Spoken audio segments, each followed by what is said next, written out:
estar nuevamente aquí con cada uno de ustedes, escuchándonos ahí desde sus casas, tal vez en el trabajo, en la universidad. Y estamos hoy día en un nuevo repaso de la escuela sabática. Es un gusto estar aquí con cada uno de los presentes que siempre nos acompañan, con Héctor, con Miguel, con Claudia y con su servidor Alexis. ¿Y qué tal si para empezar este repaso de la escuela sabática vamos a orar ahí donde estamos? Así que inclinamos nuestro rostro y oremos para poder empezar. Oremos. Padre Celestial, Señor bendito, gracias por este día que nos brindas. Señor, gracias por la oportunidad que nos das para poder hacer un repaso de tu escuela sabática, Señor. Por medio de la Biblia, Señor, poder hacer un repaso también hacia ello. Y Padre, que este mensaje, Señor, este mensaje de ir a hacer acción, Señor, pueda ser de gran aprendizaje para nosotros, Señor. Todo esto te lo pedimos en nombre de Jesús. Amén. Amén. Bueno, tal como dije en oración, el repaso de la escuela sabática se trataba sobre el evangelio en acción. Cuando algo es una acción, un acto, ¿verdad? ¿Qué entienden ustedes como cuando se dice el evangelio en acción, muchachos?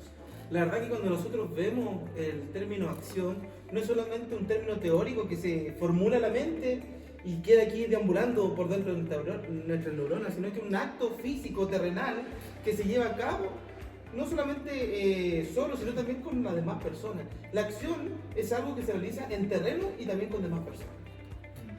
¿Ustedes creen que, bueno, la escuela sabática nos hacía un poco un recordatorio de la iglesia adventista ahí, justamente ya cuando estaba en Uruguay, y todos los pioneros adventistas? Se hace una mención sobre el aspecto que estaba pasando en Estados Unidos, sobre la esclavitud. Ahí habla de que en el aspecto de la esclavitud, la iglesia adventista no se quedó de brazos cruzados. No se quedó solamente viendo cómo estaba mucha gente oprimida, sino que también hizo un acto entre medio para también dar una provisión o un refugio a las personas que estaban en esclavitud. La iglesia adventista fue una de las primeras dentro de esta área de la esclavitud, y no sé si ustedes pueden opinar algo referente a ello también, cómo la iglesia desde el principio de los orígenes nos motiva a no quedarnos con los brazos cruzados, sino a actuar. No sé si pueden opinar un poco de ello. Sí, la verdad, bueno, cuando escuchamos la palabra esclavitud, se nos viene a la mente alguien que tiene libertad. Libertad de opinar, de actuar, de ir o mover donde quiere, ¿no? Y vemos en la Biblia que Dios ha creado al ser humano libre, ¿no? Con libre albedrío. Por lo tanto, cuando la persona está en este estado, pierde todo su derecho. Por lo tanto, sabemos bien en la Edad Media, ¿no es cierto?, había comercio de personas, ¿no? Y Estados Unidos, de hecho, fue un país caracterizado en el siglo XVIII, tal vez, ¿no es cierto?, donde que después incluso de que ellos conocieron su libertad, todavía había este término de esclavitud. Y en los años siglo XIX, ya la iglesia adventista había nacido, ¿no?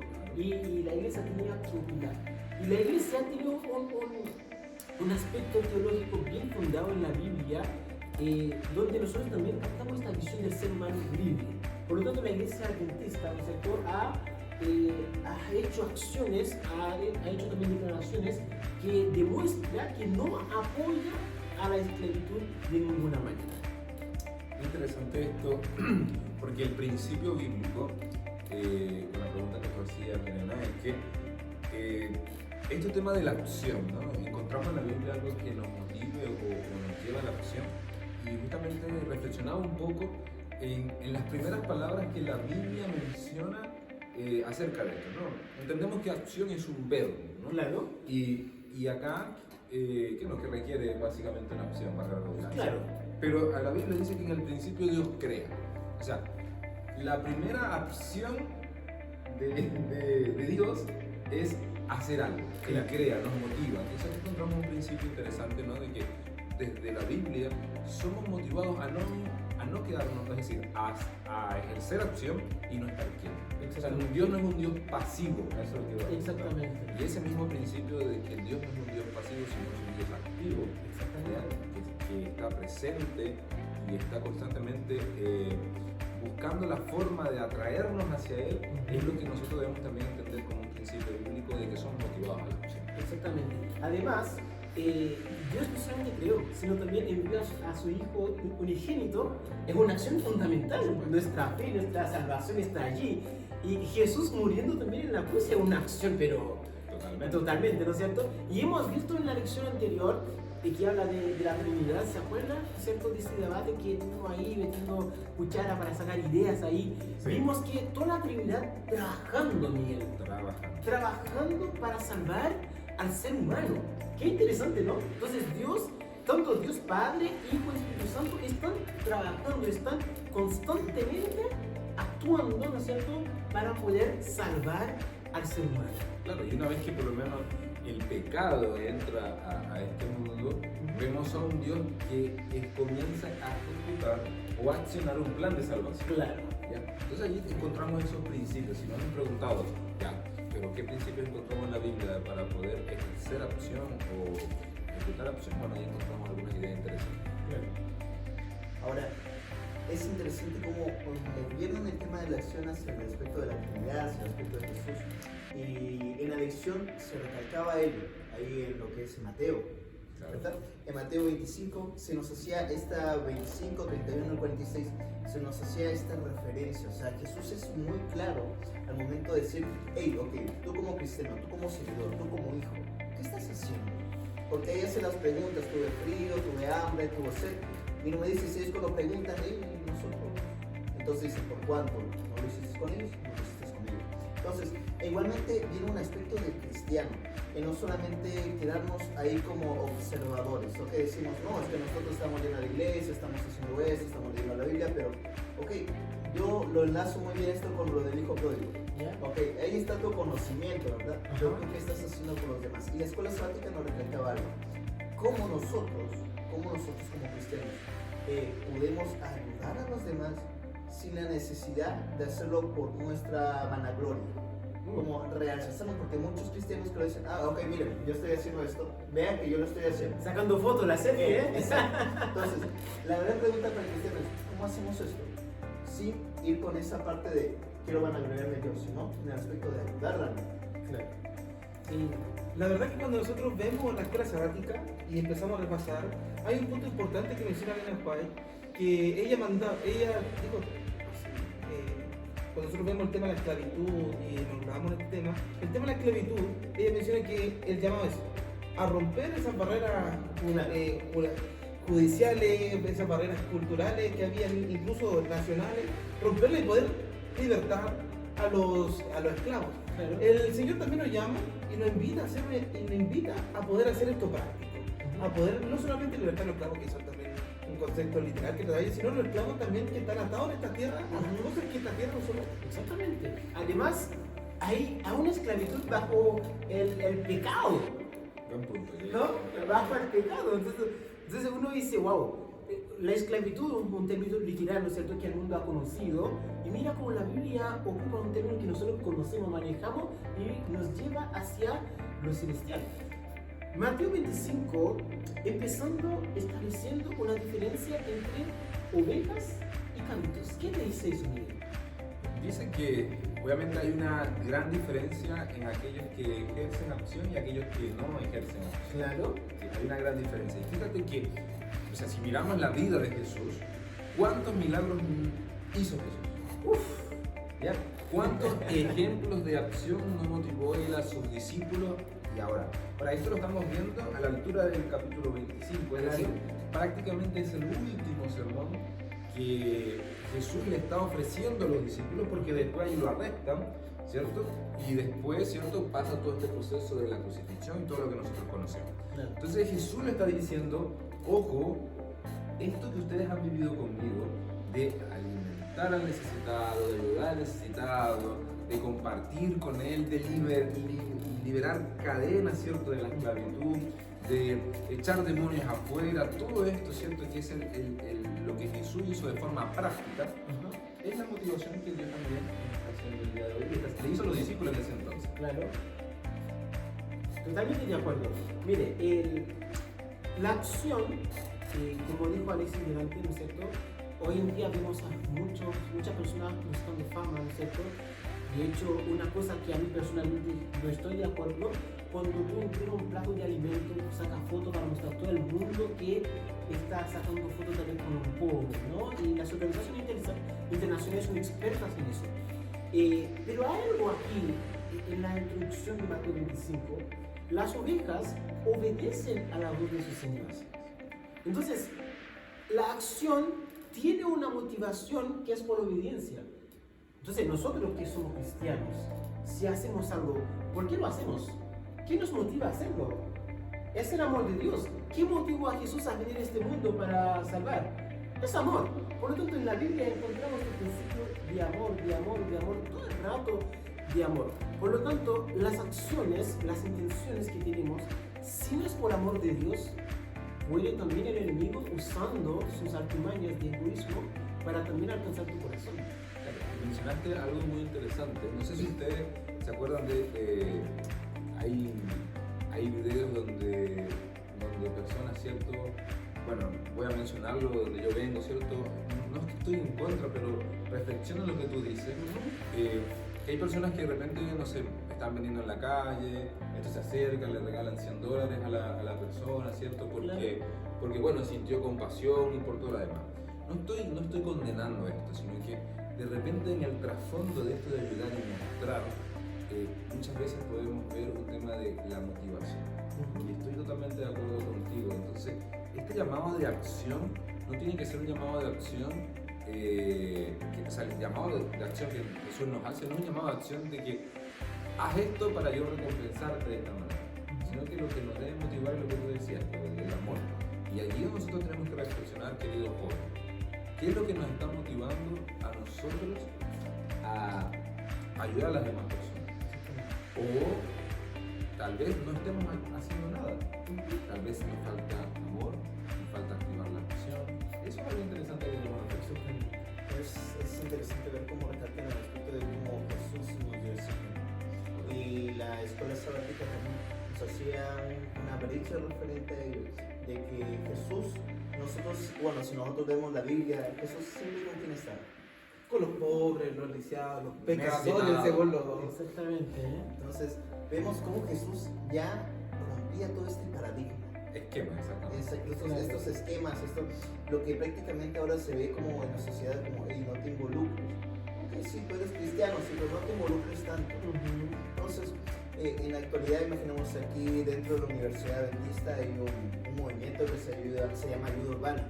Y reparte muy bien ese mensaje, el aspecto de ir a ayudar a los demás. Y hay algo que es interesante, recalcar el ejemplo de Jesús. ¿En qué aspecto? Yo creo que ustedes pueden hacer un ejercicio también, los que nos escuchan, de hacer un ejercicio. ¿Cuál era la diferencia de Jesús en el aspecto de ayudar a los demás? Por ejemplo, yo voy a decir un ejemplo claro. ¿Ya? Él se involucraba con la gente que nadie aceptaba. ¿Ya? Y es algo que realmente él hacía constantemente. Entonces, me gustaría que ustedes puedan recalcar un acto de Jesús al momento de realizar todos esos actos. Ya remarcaron el aspecto del amor, pero si pueden expandir un poco más, hagamos. Hay un hecho que ocurre que incluso creo que todos nos podemos sentir identificados con esto, el tema de la vergüenza. Sentirse identificado con ciertas personas, muchas personas le da vergüenza. Jesús en ningún momento en la Biblia le da vergüenza identificarse con los enfermos, con los necesitados, con los pobres, con los marginados sociales, con las personas que estaban apartadas de la sociedad. En ningún momento Jesús muestra vergüenza. Hoy nosotros nos llena, en esta sociedad que estamos, nos puede llenar un poco más la timidez, incluso la palabra es tal cual, vergüenza, puede identificarlo con los demás. Jesús nos llama a que también nosotros podamos acudir a ellos y ser parte también de ellos, porque como ellos también son personas como tú y yo, también son hijos de Dios. Y Jesús nos manda a no negarle la posibilidad de poder ministrarlos también. Exactamente. Muy interesante, ¿no? Y también Jesús siempre guardaba la dignidad de la persona. Sí. Me interesa mucho este aspecto. En la acción, Jesús siempre busca guardar la dignidad de la persona.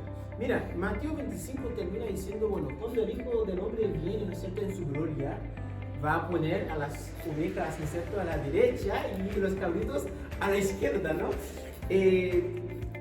Acompáñenme, por favor, a leer desde el versículo 41, porque ahí también es interesante ver lo que dice la Biblia explícitamente.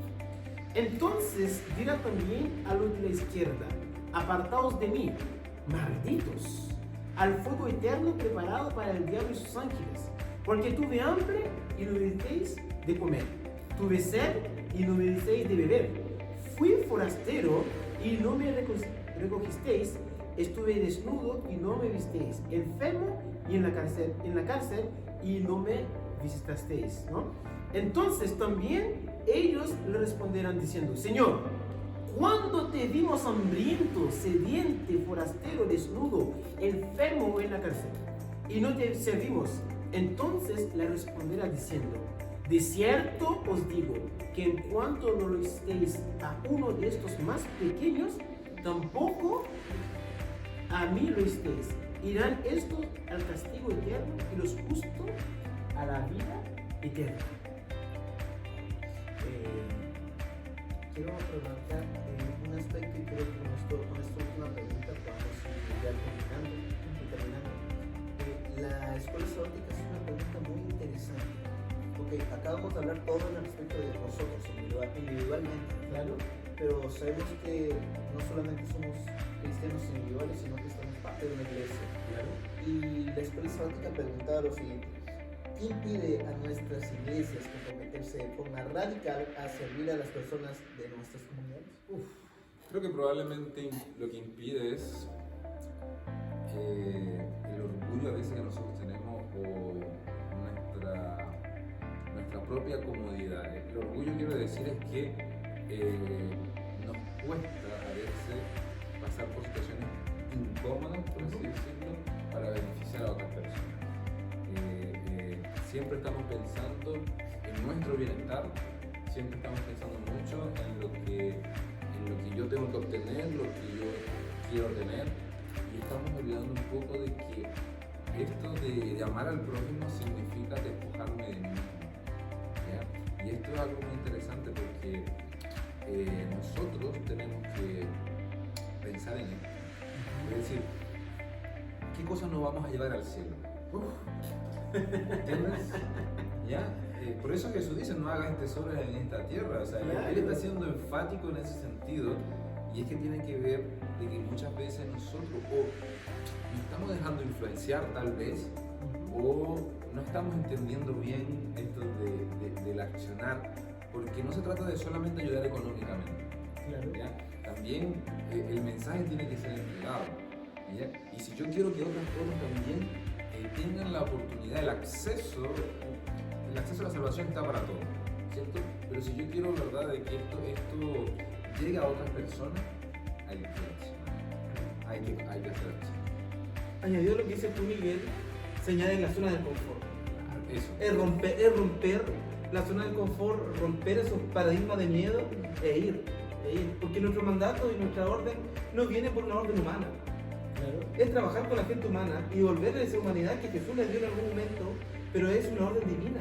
Claro. Es la voz divina mandando a todos los que son creyentes y comparten el mensaje bíblico a poder romper esta zona de confort, dejar el conformismo atrás, dejar el timidez atrás e ir a devolver esa humanidad que Cristo también le dio a las personas. Exactamente. Y hermano, hay una cita en el Ministerio de Curación acerca del método de Cristo. Dice: solamente el método de Cristo da la receta. Cristo se mezclaba con la gente, ¿no? Cristo atendía la necesidad de la gente. Cristo nunca anduvo así presionando a la gente, no.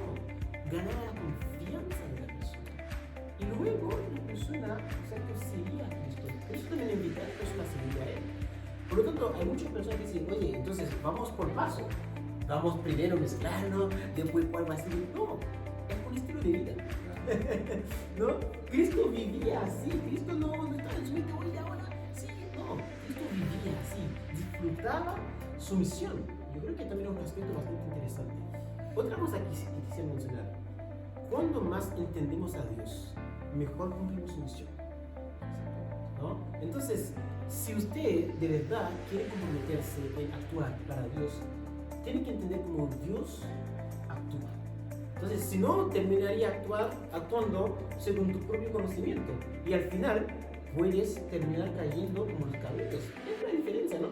Las ovejas son más sumisos, obedientes, los cabritos son más, ¿no es cierto?, más extrovertidos, andan aquí para allá, cometiendo acciones propias, ¿no es cierto?, que no están en los planes del Señor. Por lo tanto, la Biblia debería ser tu amiga, una compasión alguna vez, ¿no? una vez. Por lo tanto, conozca a Dios, conozca a Jesús, vea las acciones de Jesús y así créeme que tus acciones también van de par en par con las acciones de Jesús. Qué grato es poder que tanto la Biblia como la escuela sabática nos recuerdan esto. Así que estás invitado a salir de tu zona de confort, a hacer algo mucho más allá de tan solo estar escuchando un podcast, de ver un video, Claro. sino que estás totalmente invitado a hacer prácticamente una acción para los demás. Sí. Hoy en día la gente ama mucho a los perros, ¿no es cierto? A los animales. ¿Qué harías tú si tu animalito está enfermo? ¿Llevarlo dónde? Claro. Ahora, otra pregunta. ¿Qué pasaría si conocieses a una persona esclava en este momento? ¿Qué harías tú? ¿Conoces algunos amigos, algunos cercanos que están lidiando con el pecado? Porque también es esclavitud. ¿Qué estás dispuesto tú a hacer para llevar a esta persona a conocer la libertad de Cristo? Entonces, esperemos que podamos reflexionar en este repaso y con ello pues también agradecerles a ustedes por quedarse hasta el final del podcast y pues con nosotros nos vamos a despedir, sin antes recordarles que hay que hacer un evangelio en acción. ¿Bien? Nos despedimos, que tengan un buen día y que el Señor los bendiga. Chao, Hasta chao. luego. Chao, hasta luego.